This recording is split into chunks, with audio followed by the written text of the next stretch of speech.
Hello my lovelies, welcome to Made with Love by Daisy. So in today's lesson we're going to see how to do a standing daisy. So now let's say you already have a row of daisies and for the next row you want to change your color. What we would normally do is insert your hook, slip stitch and this chain 3, right? Because this is how we've been told to do it traditionally. But there is a different way to do this. What if I told you you could start right away with a daisy without doing a chain 3? What we're going to do is we're going to create a slip knot. Now instead of inserting your hook into the work like you normally do, we're going to yarn over.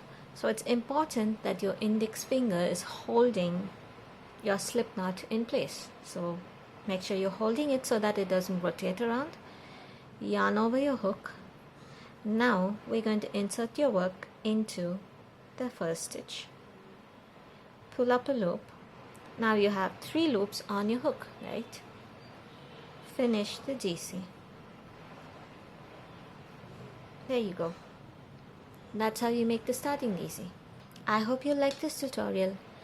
If you want to see more like this, like, share, comment. Let me know in the comment section if you like it. If there is any other stitch for which you would like me to make a tutorial, let me know in the comment section. Happy hooking!